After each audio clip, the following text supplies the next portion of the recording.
मित्रों, क्या आप जानते हैं, कई लोग कठिन परिश्रम करने के बावजूद भी धन की तंगी से जूझते रहते हैं, जबकि कुछ लोग सहज रूप से धन, वैभव और समृद्धि प्राप्त करते हैं।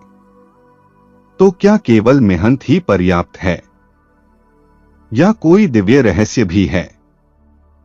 आज की इस दिव्य कथा में भगवान शिव स्वयं प्रकट होकर एक गरीब साधक को बताते हैं एक ऐसा उपाय जिससे उसके जीवन में चारों दिशाओं से धन का प्रवाह शुरू हो गया। मित्रों, बहुत समय पहले की बात है। एक गांव में हरिचरण नामक व्यक्ति रहता था।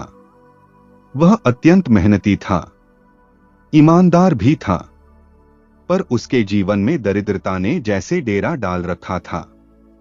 व्यापार में घाटा, घर में अशांति और परिवार में चिंता ही चिंता। एक दिन वह तंग आकर शिव मंदिर पहुंचा और शिवलिंग के सामने बैठकर फूट फूट कर रो। कहा, गन्ना उस धरती की मिठास है जो परिश्रम, पवित्रता और शुद्धता का प्रतीक है। यह केवल एक पेड़ नहीं है, यह मेहनत और भक्ति का प्रतिफल है।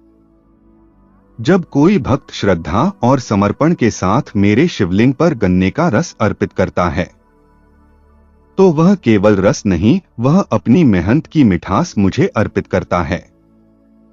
यह अर्पण केवल प्रसाद नहीं, यह दरिद्रता को नष्ट करने वाला साधन है। जिसके जीवन में रुकावटें, अभाव और कष्ट हैं, गन्ने का रस चढ़ाने से वे धीरे धीरे समाप्त होने लगते हैं। मेरे शिवलिंग पर गन्ने का रस चढ़ाना जीवन की कटुता को मिठास में बदलने का माध्यम है। जो यह श्रद्धा से करता है, उसके जीवन में समृद्धि, शांति और सुख का वास होता है।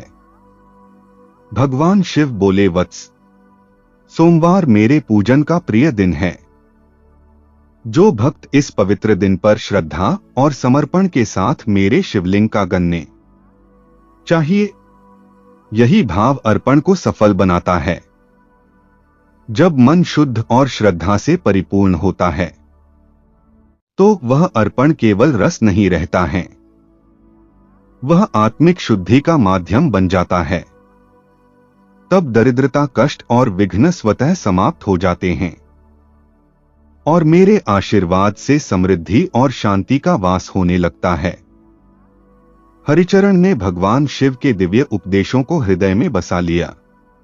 उसने निश्चय किया कि अब से हर सोमवार वह श्रद्धा और प्रेम से गन्ने का रस भगवान शिव के शिवलिंग पर अर्पित करेगा। लेकिन इस बार उसके मन में केवल धन लाभ की कामना नहीं थी। उसने अपने हृदय से प्रार्थना की, हे भोलेनाथ, मैं यह अर्पण केवल आपकी कृपा पाने के लिए कर रहा हूं। मेरे जीवन की कड़वाहट समाप्त हो और आपका आशीर्वाद मेरे जीवन में प्रफुल्लित हो। और फिर कुछ ही सप्ताहों में चमत्कार होने लगे। उसका व्यापार चल पड़ा, घर में पहुंच सके। यह केवल बाहरी क्रिया नहीं है, यह भावना की पवित्रता का योग है। और जब भक्त सच्चे मन से अर्पण करता है, तो भगवान शिव उसके भाग्य की रेखाएं स्वयं बदल देते हैं। दरिद्रता मिटती है, रुकावटें समाप्त होती हैं और जीवन में शिवमय आनंद का संचार होता है। भगवान शिव कहते हैं, जब कोई भक्त श्रद्धा और समर्पण के साथ गन्ने का रस मेरे शिवलिंग पर अर्पित करता है, तब वह केवल रस नहीं, वह अपने प्रेम, परिश्रम और भक्ति का प्रतीक मेरे चरणों में समर्पित करता है। गन्ने का रस उस मिठास का प्रतीक है जो जीवन की कड़वाहट को दूर कर समृद्धि और शांति का संचार करता है। जब यह रस मेरी कृपा से मेरे शिवलिंग पर अर्पित होता है, तो मैं उसके जीवन में मिठास, लक्ष्मी जी की और सफलता की वर्षा कर देता हूं। यह केवल बाहरी अभिषेक नहीं है, यह साधक के भाग्य का परिवर्तन है जो उसे समृद्धि और शांति की ओर ले जाता है। मित्रों, यदि जानकारी अच्छी लगी हो तो लाइक करें, कमेंट करें और चैनल को सब्सक्राइब करना ना भूलें। जय श्री राम। हर हर महादेव।